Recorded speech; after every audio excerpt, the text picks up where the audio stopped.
Boom! Welcome to the Sollu Kaburz podcast. Go check out Rick Segall on the Our Stupid Reactions. Go hit share, like, subscribe, and hit the bong button and come back here and listen to this podcast. And this is the one. And that's it. That's the show, ladies and gents. That's my rehearsal right there. Thank you very much, Rick. I hope you liked this little tribute that I gave you. Absolute delight, absolute thrill, absolute pleasure having you on this podcast. My pleasure to be here. Please train me how to do interviews without fanboying, because you have done interviews with so many eminent personalities.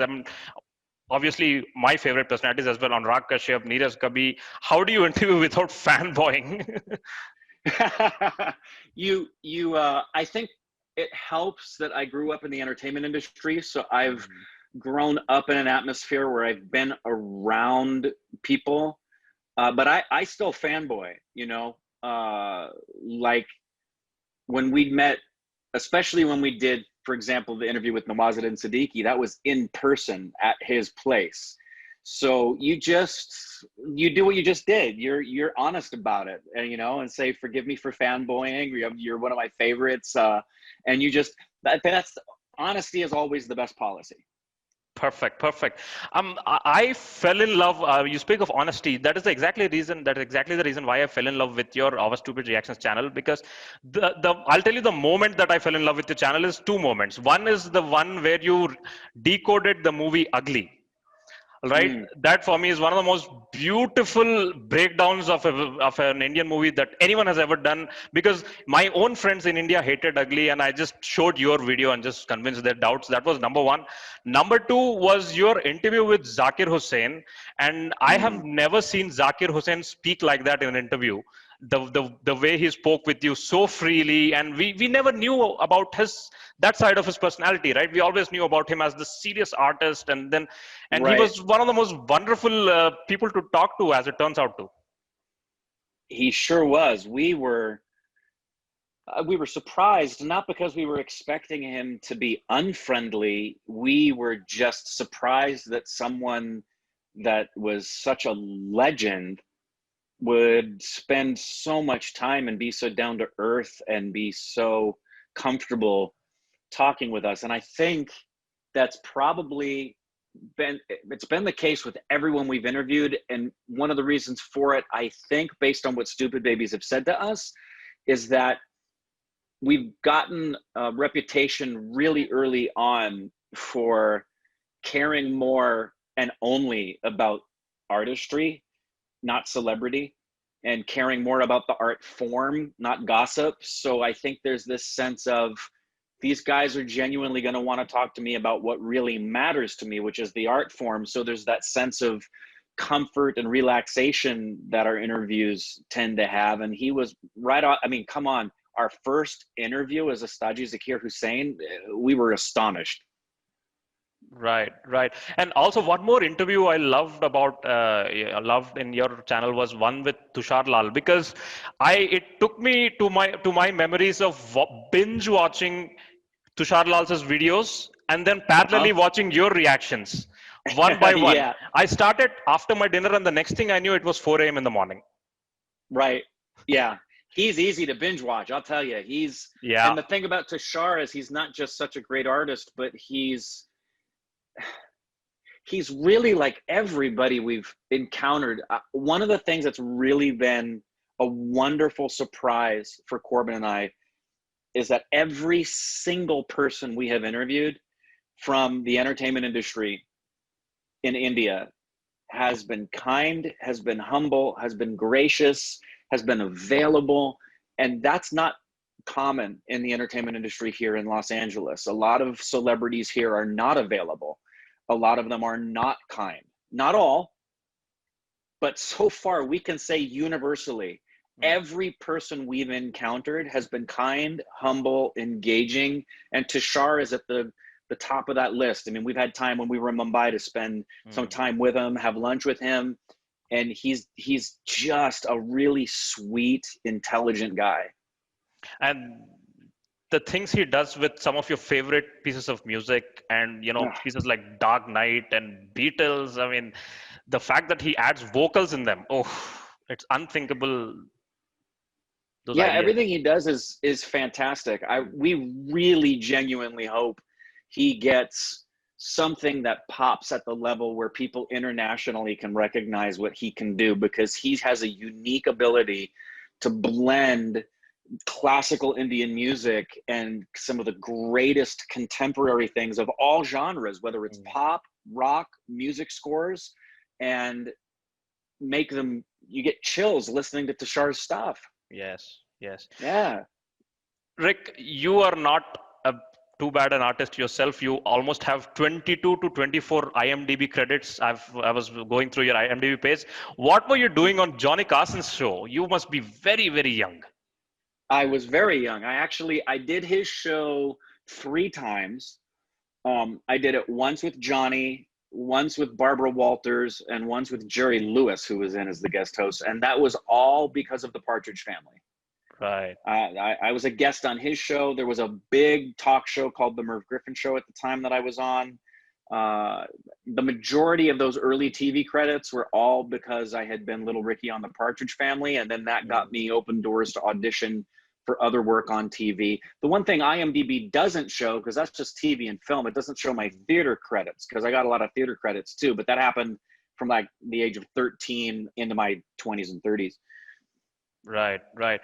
And I think you were performing, I think you were on the live for like 50th anniversary of Pattridge Family, right? You're this cute little Yeah, guy last week. singing along, and now you are, how many of them, I hope they're all alive, if I'm not wrong. No, sadly they're not. No, Mm, Susan Crowe, who was the little blonde girl on the show, she mm. passed away a few years ago.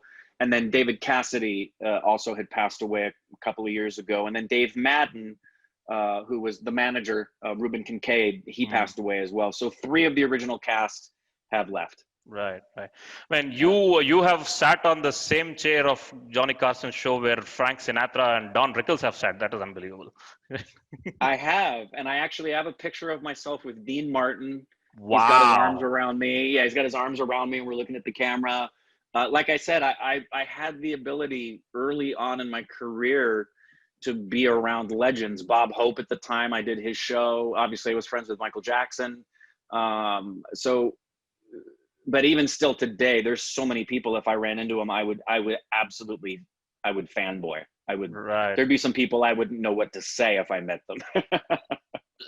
You had this uncanny ability to, the urge to perform right from your childhood. You were this, you knew it. How early did you know that, yep, this is it. This is my thing, and this is where I'm gonna, stick on and just put my foot in.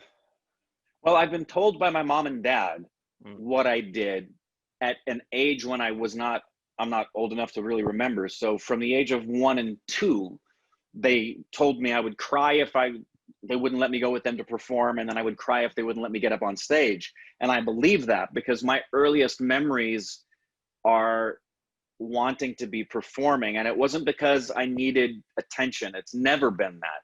mm. It was I can only liken it to the salmon swim upstream. They have to do that.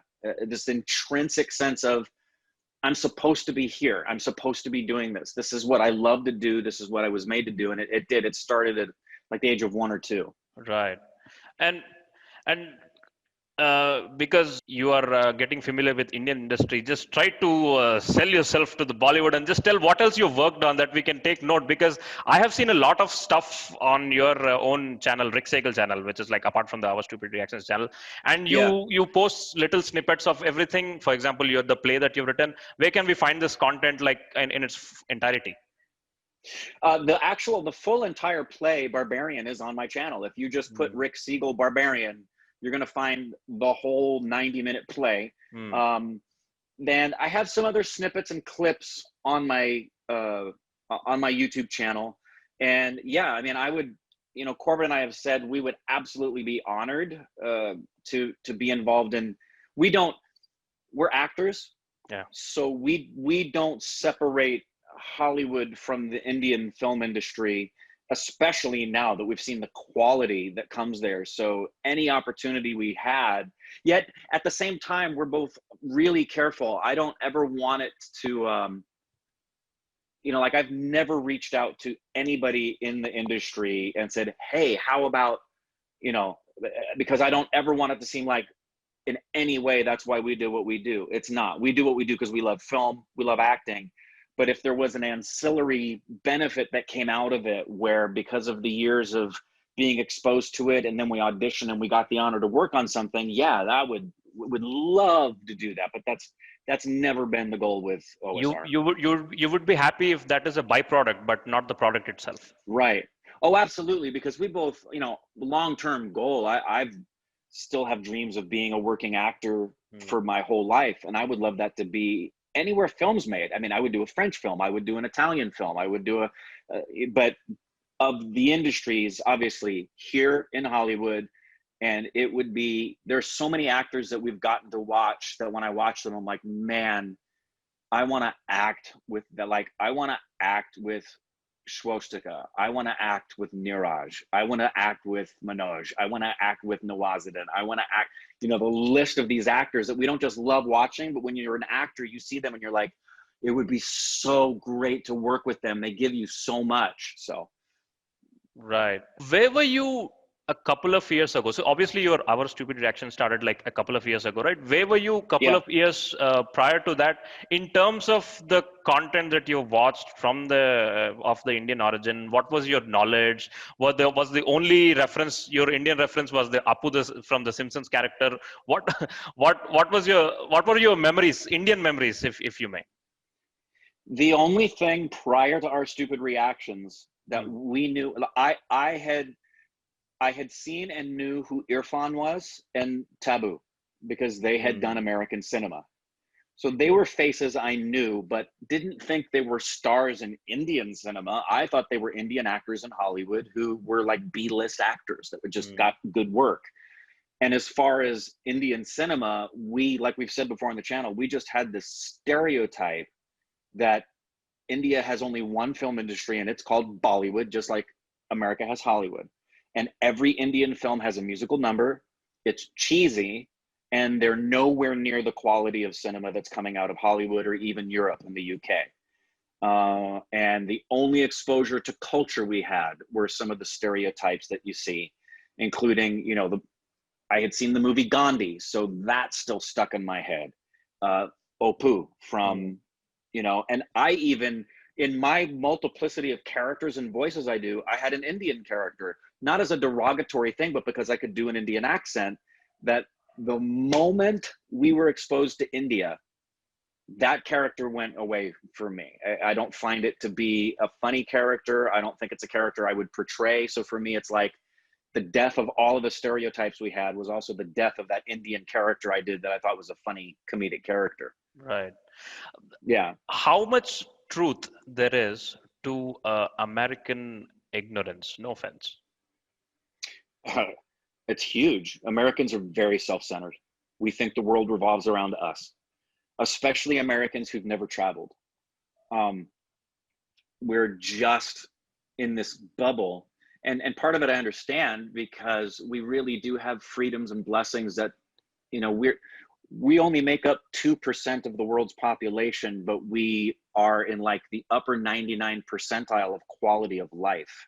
And we just take it for granted. And we really do think the world revolves around us. And that's one of the great things about OSR for just Korbin and I was we've never, I've never thought of myself as being a closed-minded person. I consider myself an open-minded person, but OSR really, as does world travel. When you travel to another country, it opens your eyes to the fact that, you know what, pal? There's a whole lot going on outside of your world. And a lot of the people outside of your world don't think you're all that in a bag of chips, man. You're not as important as you think you are. So yeah, there's a lot of ignorance. I think the majority of ignorance here in America when it comes to the rest of the world is not by choice. It's not stupidity. It's not just direct.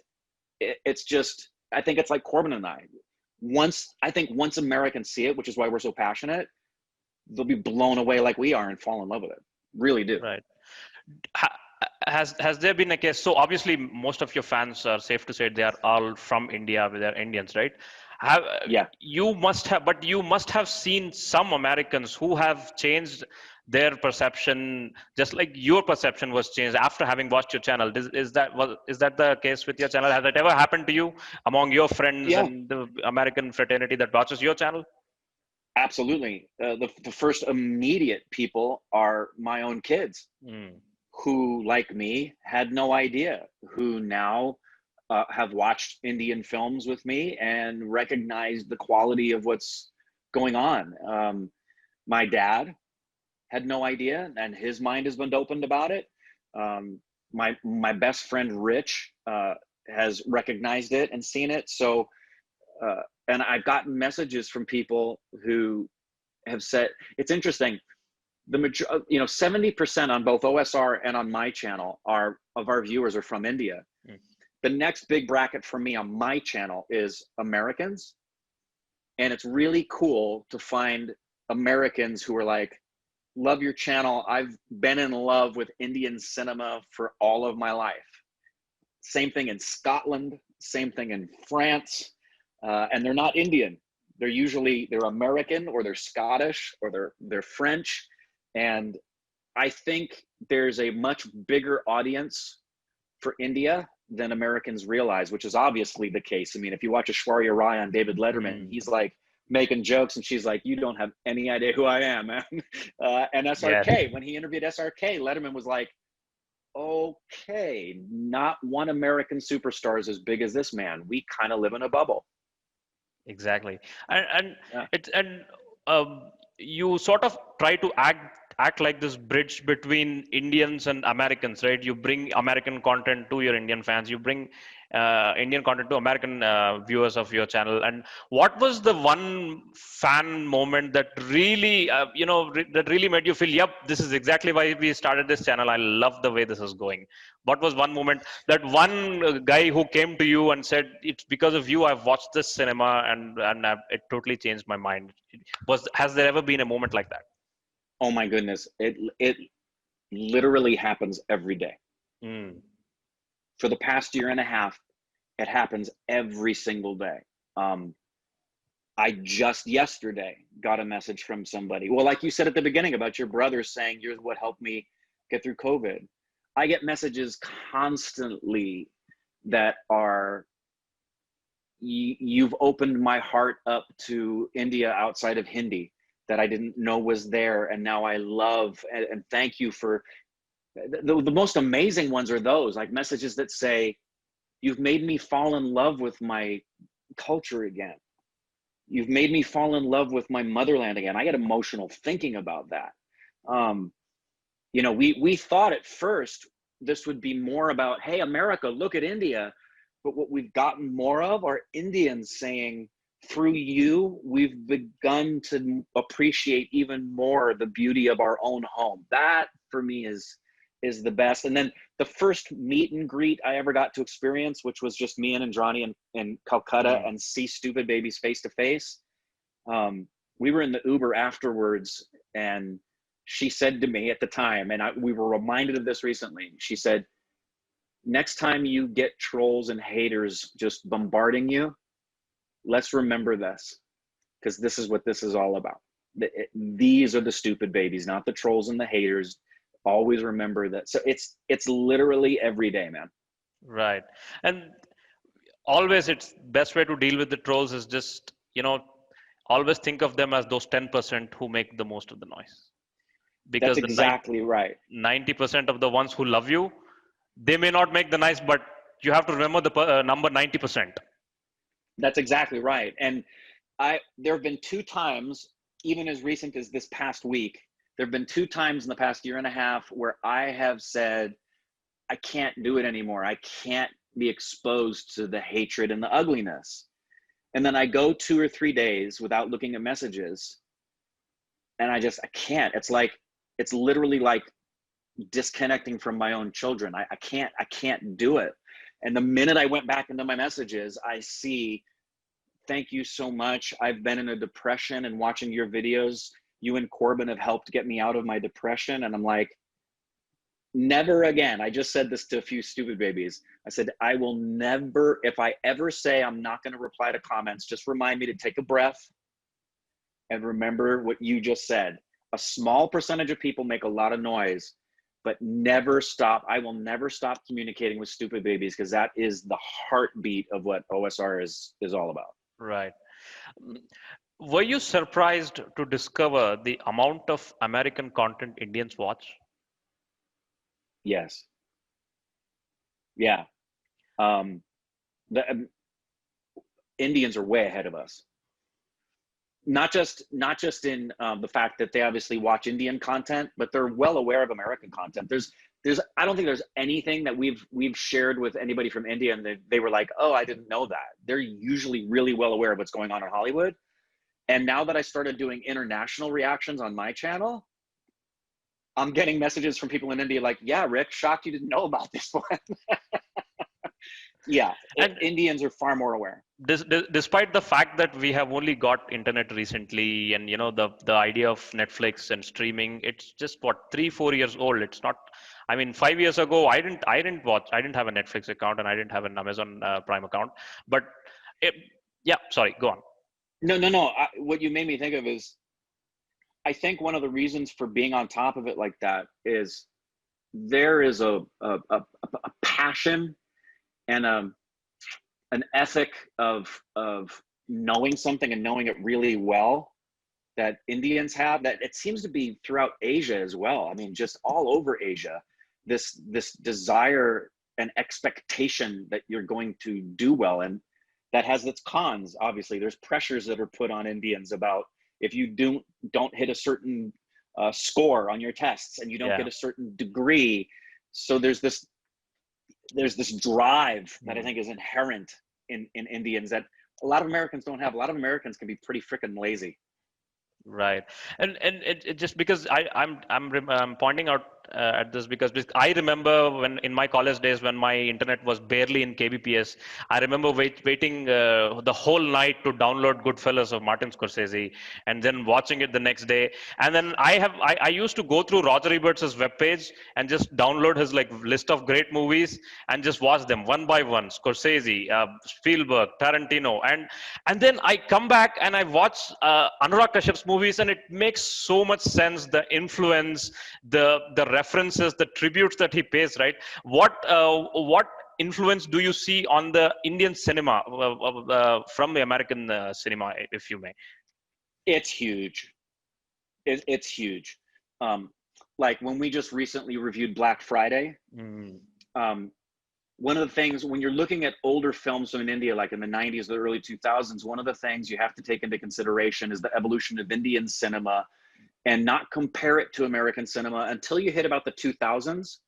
Because I think until the 2000s, Indian cinema was still trying to catch up to the quality of filmmaking because it got started later. Yeah.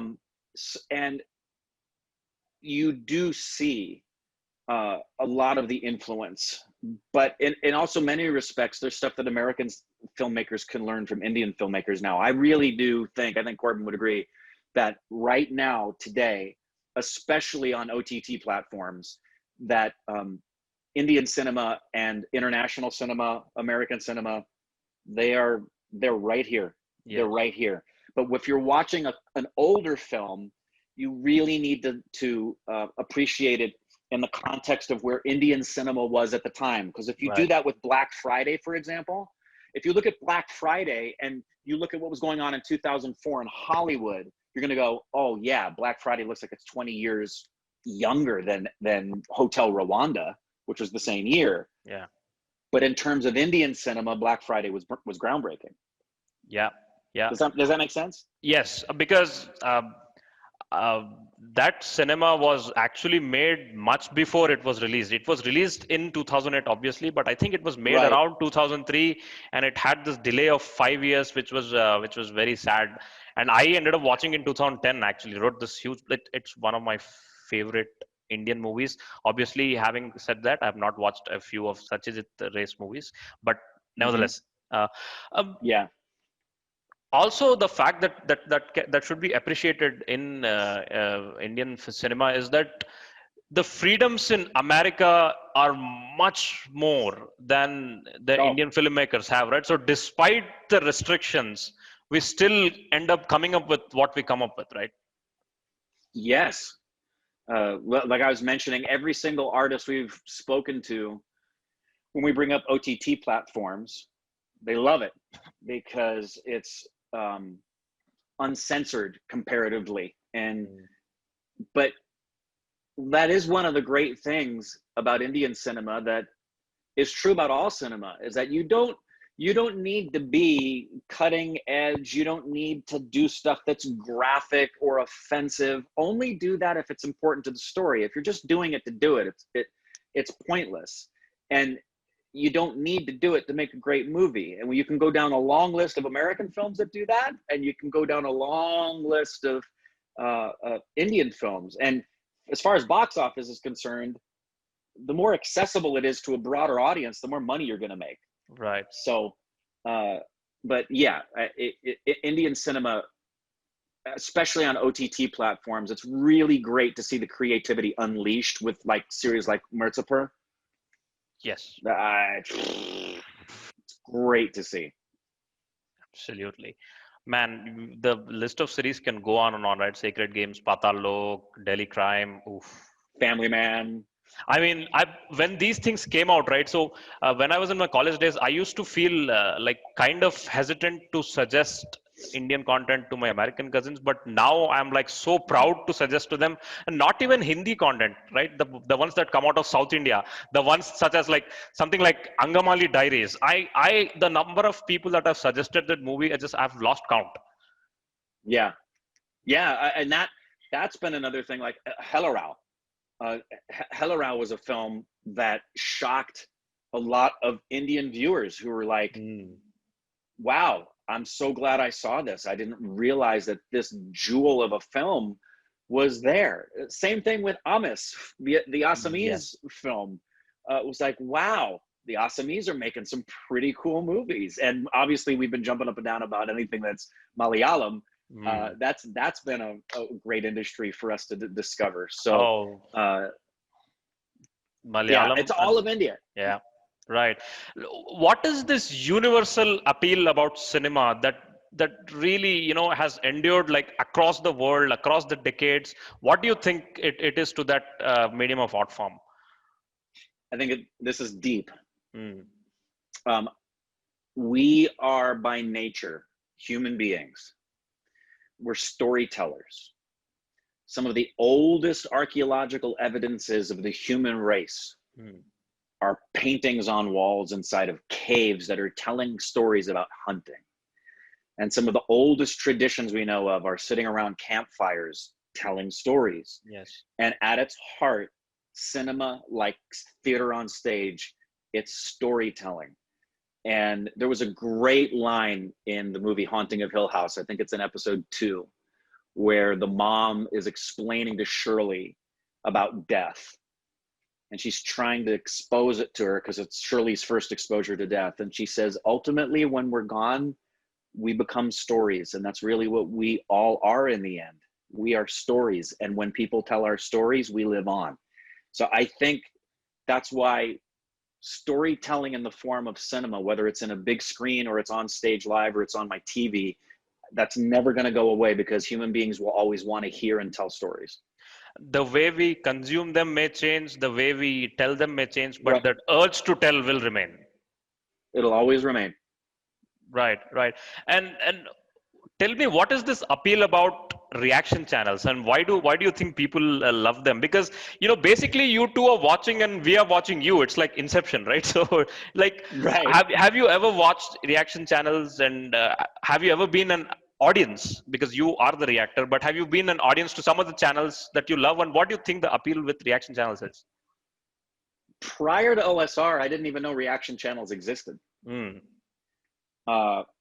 So I was unaware of reaction channels other than, Korbin said to me, we were going to do a podcast first. And he said, no, let's do this. And he showed me a reaction channel. I said, okay, cool. And then I started to look at reaction channels because we were a reaction channel and I want to learn. So I started to, very early on, I started to look at the history of reaction channels, when they started, why they got popular. It's then I realized, there's other people who have reaction channels in India. In fact, people started to accuse us said, you've only started this because reaction channels are big in India. We're like, guys, we didn't even know reaction channels were a thing, okay? It is a universe. It is. And I think this goes deep again, just like storytelling. I think reaction channels exist, if I can simplify it, I think for two reasons. One, the inherent need for human beings to be together and relate to something and know that we have a shared experience. It's the same reason, like you say, if I'm sitting next to Alexis or Micah, they're gonna show me some videos because they know I'm gonna love it and they wanna watch me experience it with them. And when I laugh, it will affirm what they already knew. You're gonna love this. There you go, Dad. I laugh. See, I told you. So I think it's that inherent human experience of you got blessed by something, and somebody that you know, you want them to be blessed by it so you can share the blessing together. And on reaction channels, we're in a world where technology has become, it's called social media. And a lot of folks don't have close personal relationships one-on-one, but they can have a close relationship on a reaction channel like on OSR where they feel connected. And it's a safe place to feel connected because they can be their goofy self and the judgment's a little bit less because it's just online. Like I can turn off my phone and I won't see the judgment. Versus if I go to school every day, I'm going to see that same person face to face. If I don't want to see the judgment, I just shut my phone off. So I think it feels like a safe place. And it's very weird. It's like, yeah, you're alone in your room, but you're connected to thousands and thousands of people. So you feel this sense of community and belonging with people that you've never been in the same room with. It's really cool. It's like instead of your kids doing it to you, your 20,000 stupid babies doing it to you. They're just suggesting you stuff, you're reacting to them, and it's the same thing, right? It's like when you show someone a joke, you will be looking at the screen and you'll be looking at their face, very curious to see how they will react, right? So that you're just taking it, you're just doing it on a larger scale. And it confirms, I've seen comments from haters who get mad at Indians that watch OSR or Jabby or any other Indian reaction channel. And they're like, why do you need these, especially Korbin and I, why do you need these white guys to make you feel better about yourself? Why do you need to be affirmed by them? Why do you need validation from these guys? Yeah, why do you need validation? Validation and affirmation. And I don't see it that way. And most of the stupid babies I see, they're like, this isn't about validation. This is about confirmation. It's about me confirming, I know this is good. When you see it, you're going to confirm what I already knew so that when you see it and you say, wow, that's great, I can go, see, I was right. Who else wants to see this? You're going to love this. It's just confirmation. It becomes validation when you actually make that thing, but you're not even making that thing. You are sharing it, and you don't share it with your friend for the validation of someone else's movie, right? It's like...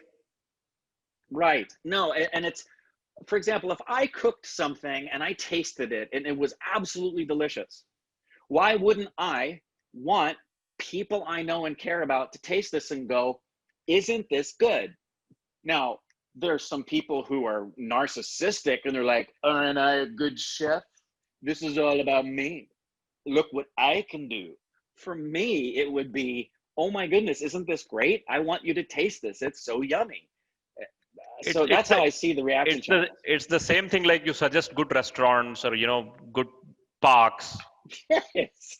Yeah.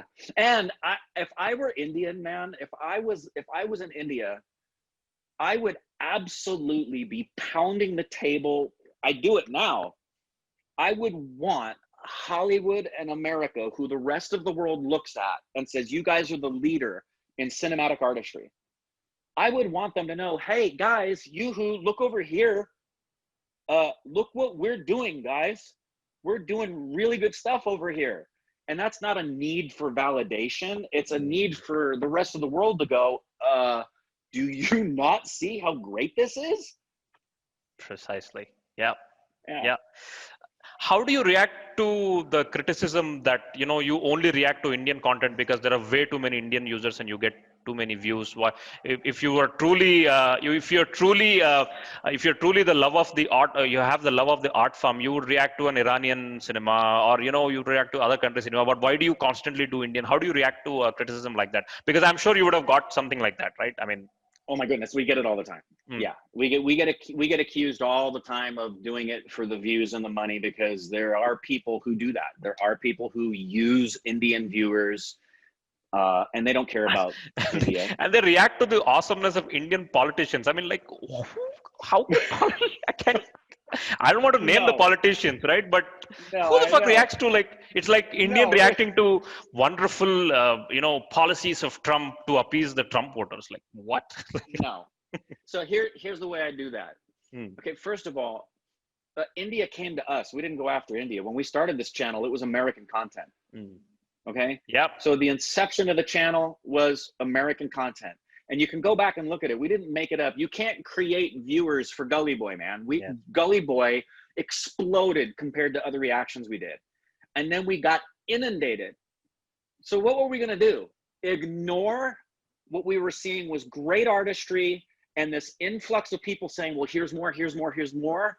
And then we're just going to go, well, we're going to go look at other countries now. What a stupid decision that would be. And on my personal channel, I have now started to look at the rest of the world, because I was so blown away by what happened in India. I'm like, I bet there's great stuff going on in other countries too. Yeah. And anybody who's like, okay, OSR, you're just doing it for the money and the views and taking advantage of getting rich off Indians, they have no idea how much money you make on Indian viewership versus American viewership.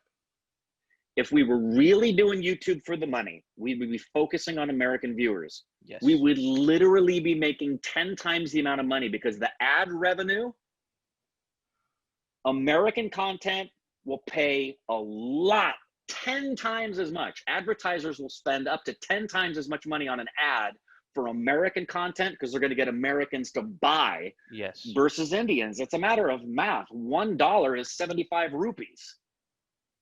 So if we would literally make 10 times as much as we're making if we had an American audience versus Indian. So we're not doing this for the money.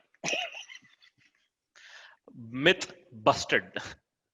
Yeah, totally destroyed. Right. And I didn't do this just to just for money. No, this is deep.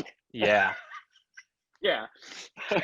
Let me drop a funny acquisition. That is for a Bollywood chance, but yeah, just kidding. Yeah, right. Yeah, I did that just for Ranveer. Right. What was your first memory of the first thing that went viral on your channel? How did you react? What? Because this was, I mean, I assume you're not really an internet person before doing ASR. I mean, correct me if I'm wrong, but experienced this thing going viral and people recognizing you, how did that change you? What changed? What didn't change? What was that like? Well, it was Gully Boy. The most we would get on a view in 24 hours was like 500. And I remember the day after we uploaded Gully Boy, I woke up and Korbin said, holy crap. He texted me and said, holy crap. I said, what? He said, Gully Boy has 5,000 views. It's like, what? Why? And literally overnight, everything changed. But I didn't understand, and obviously my Instagram and my Twitter started to blow up. So that changed. But I didn't understand it until the first trip to India. And I wasn't even in India yet, and nobody even knew I was coming. It was my secret trip to Calcutta to see Indrani. And I'm changing planes in China. And to my left, I hear, excuse me. And I turn and look. It's this Indian girl in her 20s. She says it this way. Are you that great YouTuber, Rick Segall, from our stupid reactions? And I said, yes, I am. She said, oh my goodness, where are you? In China. So it was at that moment I realized, okay, yeah, this is different. And if we lived I've been to India now several times, pretty much can't go anywhere without being recognized. Wow. Yeah. Every city we've been in, someone somewhere in Calcutta, just walking down the street, someone drives by and goes, "Rick, our stupid reactions, hey!" Happens everywhere in India. So it's been life-changing. What was your first visit to India like? Because I watched David Letterman's documentary Years of Living Dangerously when he visits India for the first time, and he says, I've lived in New York and I have seen energy, I've seen people, but nothing like this. I mean, what was your reaction as this plush first world living American? You come down. What did it humble you? Did it what changed in you when you first visited India for the first time? Yeah. That's a good question. I've been to 3 places in the world that changed me. The first one was Papua New Guinea. The second one was South Africa, and the third one is India.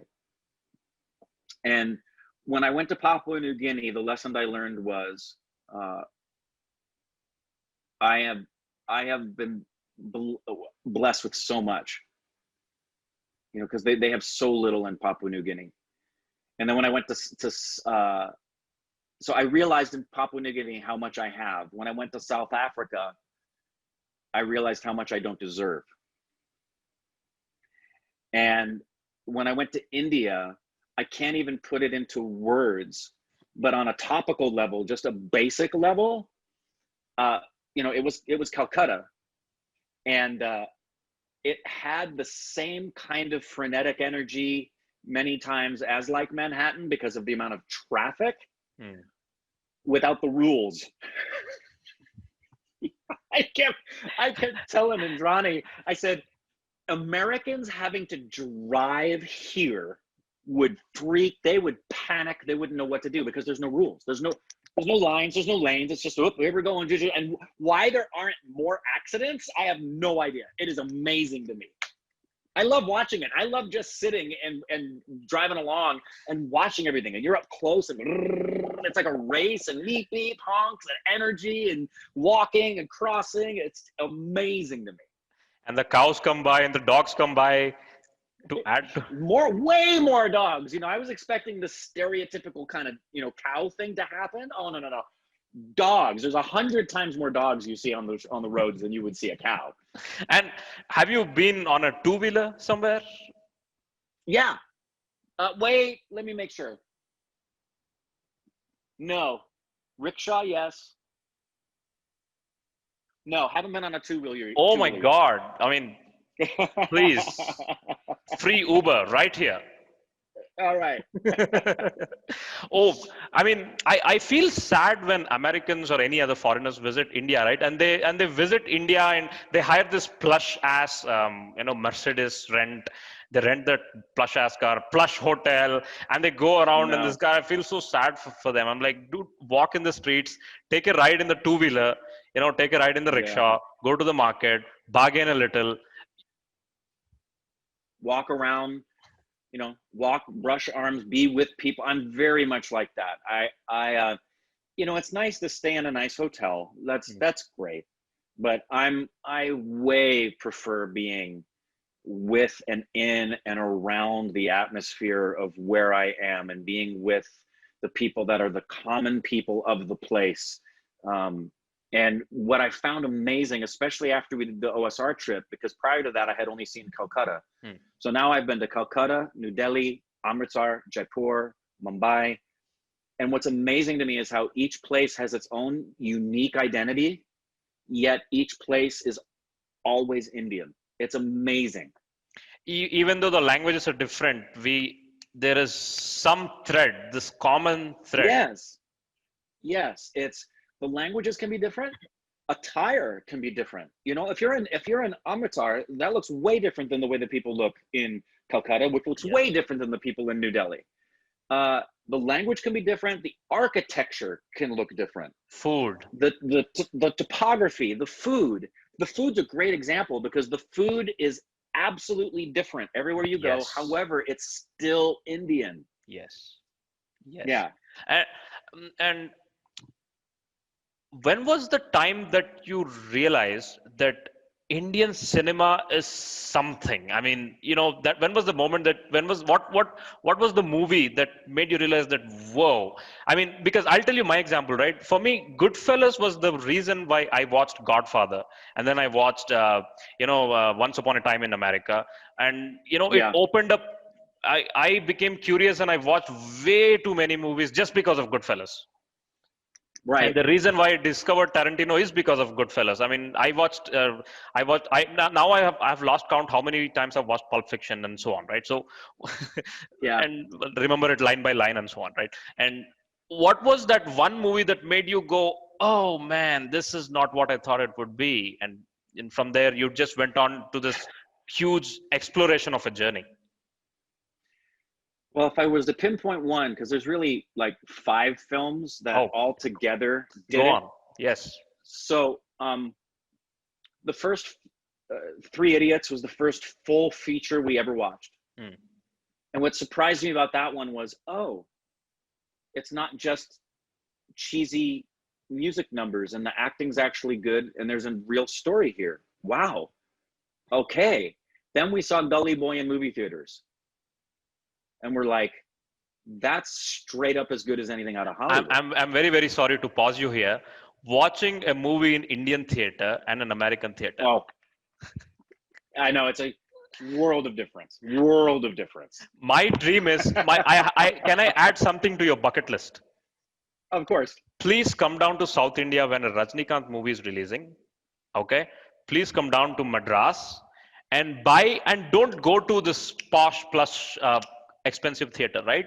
Take a reasonably middle class theater where true Rajni fans watch the movie. Okay? Don't buy the balcony ticket. Be among the crowd. Okay? Right in the middle of the Yes, crowd. yes, Buy the cheaper yes. one, sit on the bench and watch that movie. And you would have to watch that movie again in a DVD because you won't hear anything Wouldn't hear a in the thing. I theater, know. anyways. I'm Even sure. if you understand the language and even if you have the subtitles, all right, it's regardless. It's not about the movie, Right. it's about this festival of an experience. Yes, yes. We've seen videos of the experience, and we absolutely want to experience that. Please go there 1 hour prior to the movie because they will be doing a temple of a chariot, what you can say, a procession for the hero with all the drums, because Wow. the idolization of actors in India is just something else when compared to America, right? Yeah. So very sorry Oh, to yeah, drift. not even close. Very, very No, sorry no, to drift. no. Yeah. No problem at all. No problem at all. So, yeah, Three Idiots, Gully Boy. Those were the two. If I was to pick one of them, I would say it's really Gully Boy is the one that blew the stereotypes away. Mm. But then, right on the heels I'm of that, very sorry. I'm very sorry to interrupt again. yeah, The that's okay. fact that Indians rap, even I didn't knew it. Mm-hmm.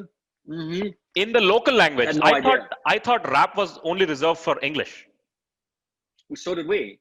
Or maybe some places in Europe, maybe, Mm. but they had no idea that there was an actual hip hop scene in India. Right. No idea. Yeah. And, Sorry, go on. and- Gully Boy. Yeah. No, that's okay. Hmm. So Gully Boy, and then after Three Idiots and Gully Boy, the 3 films right on the heels of that, which were all completely different, were Pink, where we really got to see Amitabh Bachchan and see, wow, Indian cinema's talking on social issues ahead of America. Well, how did that happen? Then Padmavat, Mm-hmm. epic, sweeping Sanjay Leela Bhansali visuals that were like, they make historic epics that are more beautiful than Braveheart. What the freak? Then Header, man. Then we saw Header and realized they can take Shakespeare and contemporize it. They can do everything. They can make musicals, they can make rom-coms, they can make crime thrillers, they can make big epic masterpieces, they can do stuff that's socially relevant. And those 5 films together for me were like, done. Yes. They're as good as anybody in the world. Right. And did you watch Gangs of Wasseypur and feel like, yep, they also take a leaf of Scorsese and Tarantino as well? Yeah, which that's a film I had heard of solely because Scorsese had mentioned, throughout my life, I had heard him mention the name Gangs of Wasseypur before, and I had heard of Satyajit Ray because that was somebody that Scorsese had talked about. Yep. But it was only in the way distant out there's of, yeah, I've heard of that somewhere. So yeah, when I saw Gangs, it was like, clearly this is a Scorsese-inspired kind of film. Right, right. Oh Yeah. man, I would like to. Can I add a few suggestions to your list? I mean, Of course you can. India also had given an answer to Godfather. With there is a movie called Nayagan by Maniratnam. I don't know if you have heard this name. Okay. Yeah, I've heard of it. Yeah. Nayagan. It is We India's. haven't watched it, but I've heard of it. Yeah, India's answer to Godfather is what I would like to add, and obviously you'll Okay. get awesome more. And Satyajit Ray's Mahanagar. Oh yeah. Yeah. I'm going to see everything that he's done. Yes. I'm yet to complete it. Right. Let's do a real quick fire, sir. Just like in your style, in your tribute. Okay. Coffee, Cool. coffee or chai? Depends on the time of year, but coffee. If somebody made me, force me, I'd be very sad, but coffee. Favorite Hollywood movie that you would want every Indian to watch. You don't want any Indian to miss that. Schindler's List. Oh, beautiful. Yeah. I would like to split the Indian movie category into 3 parts. Can you just please tell favorite Indian movie, favorite Bengali movie, favorite South Indian movie? And South Indian movie obviously includes Malayalam, Tamil, Telugu, and I'm from Telugu. Yeah. Right. Yeah. I my favorite for me, it would have to be Header. Because for me, to contemporize arguably the most complex and difficult of all the world's theater pieces, and to do to Hamlet what was done, it's Header. And then Bengali, the Opu trilogy. That for me is one film. So Right. the Opu trilogy as a Right. whole for me is the top, the crown jewel. Right. And then in all sincerity, of the stuff that's come out of South India, the one that hit me the most and was the biggest surprise and is my favorite thus far is Hello Rao. I'm sorry, can you Hello Rao. Oh, right. Yep. Yeah, Sure. Yep. Hello Rao was such a surprise, not taking anything away from any of the other South Indian films that we've seen. Right. But that one, I think because I wasn't expecting it to be so good, Yeah. it for me is, and I've now seen it 3 times, and I could watch it again right now. I could turn it on right now and watch it again. Some movies are like that. Yep. Yeah. Did you see that Haider, the guy who made Haider, made a Shakespeare trilogy? I don't know if you had a chance to watch that. And No, haven't had a chance to see that. okay. And in the Bengali movie, I was telling about Mahanagar, right? The reason why I suggested Mahanagar is because the things that we fight today, right? Feminism, women's right, and all this. I mean, he had addressed those things in that movie long time ago. And it really goes to show his understanding of how an Indian society functions is just way ahead of his time. Anyways, moving on. Okay. Favorite Indian food that will be hit in America? That would be hated in America? Hit.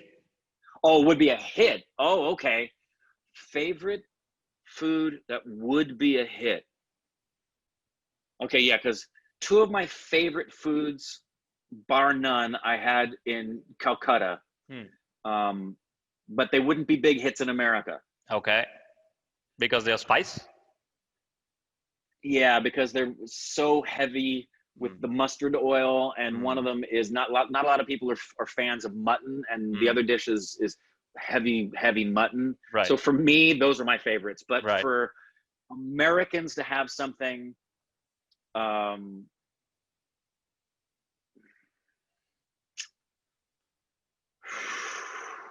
well, what are your favorites, by the way, if you're stuck on that? gulab jamun. Oh, yeah. Did you have gulab jamun with vanilla ice cream? I don't know if you had a chance to try. Yeah. I mean, and it's, here's the thing. I haven't had Indian food here that really tastes as good as Indian food in India. So like, I don't know how to do it. That just Americans have to go there and eat it there, because the difference is night and day. Right. Favorite Indian director? I hope I've not put you in a spot, because you have interviewed so many favorite directors. No, I have a lot of favorite directors for different reasons, but I think my favorite director at this point is probably Anurag. And for several reasons. One, He's a maverick who I believe cares more about artistry than anything. That's his number one thing. Number two, we've talked to the man, and he seems to be a very genuinely just humble guy. He's not full of himself. Right. And then here's a really big one, along with the maverick and caring about the art form. He wants to help people who haven't had a break. Yes. You know, you need people like that in the industry who recognize talent, who can look at a Nawazuddin Siddiqui when the whole industry's saying he's not a hero, and Anurag's like, why not? Why can't he be a hero? That to me is, and the remembering, because like he remembered Nawazuddin from years prior. I think Anurag's the kind of guy who he could see you in an audition, you're not right for the role, but he really likes you, and he realizes you've been struggling for 10 years, and 3 years later he goes, you know what? We should cast that person. Why? Well, they may be better, but man, they've been struggling and they've been fighting and they're good. I want to use them. That's Anurag. He's like a mix of Spike Lee and Tarantino, right? Like Spike Lee has encouraged so many African American artists throughout his career. Great comparison. And Tarantino, he picks these old gems. I mean, I remember watching his movie, the one that came after Pulp Fiction. I just totally forgot the name. Oh my goodness, there was Michael Keaton in it, and that movie, I totally forgot the name. Oh, that's all right. I'm forgetting too. Right. Anyways, I'll come back to that. Favorite Hollywood director? Spielberg. Spielberg. I love Steven Spielberg. Yeah, it's my teenage. It's the moment I watched The Temple of the Doom, where he made a movie in India, I was like, what? Yeah, and the one thing I would love to see Spielberg do, he's done horror, you know, he's done drama, he's done comedy. I'd really love for him to do like a gutsy, bloody gangster. You know, he's done war films. I'd like to see him do a really violent, bloody, true story. Because I'm sure he would make that great, like every other genre he's touched. But I adore Steven Spielberg. Rick, leave it to Scorsese, my favorite. But I'm just kidding. That's okay. That's all right. He just made the Avengers of violent mob movies, which is called The Irishman. But yeah, anyways. The dream interview that you'd like to do on OSR? Priyanka Chopra. Wow. Yeah. Can I? Yeah. For me, like, I want to be able to look at Priyanka and tell her, I really believe in you, and hope the choices you make with the power that you have are going to accentuate the actress that I saw in Barfi, because I think you can be the first Indian actor to win an Academy Award, and I think the industry deserves that level of recognition, and you're positioned to do it. After that would be SRK. Goes and then, I mean, the royalty, like the most royal person we could talk to would be Amitabh Bachchan. I mean, come on. I mean, that's like, but yeah, in my heart, it would be Priyanka and then SRK. Do you know the fun fact that when Amitabh Bachchan suffered with this little accident when he was shooting in 1982, the country stopped just to pray for him? I do know that. Yeah. No, he's at a level that has been afforded to like the great legends of India, like prime ministers, and he's an absolute. He's bigger than the industry. He's our own Clint Eastwood. Yeah, and I think he's even bigger than that. I don't think, just like SRK is a bigger star than anybody in Hollywood. Well, Big B is above SRK in terms of the adulation, the respect, the admiration, the love. I mean, every Sunday still, how many show up outside his house? Right. Yeah. I mean, can I add my dream interview to your list? I would like to see your interview with Liho Jose Pellissieri from Angamali Diaries. I would love to do that. I cannot wait for that interview. I don't know if you're working on it. If you're working on it, please keep it a secret and surprise us. Yeah, of course. He's our own Alejandro Inarritu or whatever. It's just love him, big fan. Angamali Diaries, Gangs of Wasipur of Malayalam. I don't know if you've seen it. No, we need to. We're going to. Oh my! We're going to. Ooh, I can't wait for that reaction. Have you seen Sholay? Yeah. Amitabh Yes. Bachchan, okay, cool. Oh yeah. Last question. Giving you the All taste right. of your own medicine. Why are Indian characters in American movies and shows always geeks and tech geniuses and nerds? And why can't they be villains, Bond villains, playboys? Why can't the girls be Bond girls and FBI officers, police officers, these intelligent guys who crack cases? Why are they always tech geeks and geniuses? That's a great question. Why can't they play roles that are reserved for quote unquote white actors? I think it's two reasons. Hmm. One, we're getting there, but Hollywood has been victim of racism for a long time. I think a lot of it was unintentional. I really do. I think a lot of it was just, these are the stories we're telling. The truth of the matter is, a lot of stories in Western culture are historical pieces about white people. If you're telling stuff about England, if you're telling stuff about the UK, Irish, the Scottish, those are white people in white roles. But we're changing that, and that's a really good thing. And I think the second reason is because not enough people in Hollywood know how talented Indian actors and actresses are. And I believe that once enough powerful people, that's why I love the position Priyanka's in, and I want her to flex her thespianatic muscles, because she can show everybody, I'm not the only one who can do this, guys. She's platformed because everybody knows who she is. But when they see that she can really, they still don't know here in America. They've not seen Barfi. Yeah. They don't know she can really act yet. And when they do, that opens up the door for everybody she mentions. She's like, oh, do you guys not know about, and name every single actor that's on there, because I promise you, if Nawazuddin Siddiqui was cast as a Bond villain, he would become an immediate superstar in the United States. Immediately. Everyone would go, who the heck is this guy? He's amazing.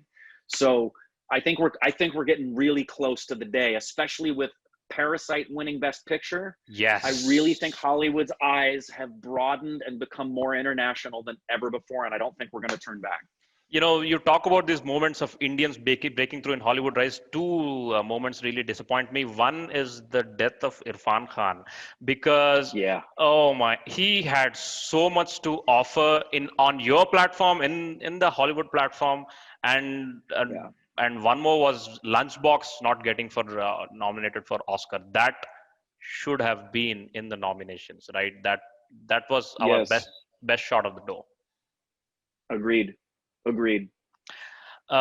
Rick, you know what? We can go on and talk for hours and hours. Man, before I let you go, I'll let you go of your precious time. I just want to tell you this. One of the reasons why I love your reactions, especially when you react to the movies, is because, and I hope all the film geeks among your stupid babies agree this, you are the film geek friend we wish we had. That's awesome. Because I watch, and many of the stupid babies can correlate with this.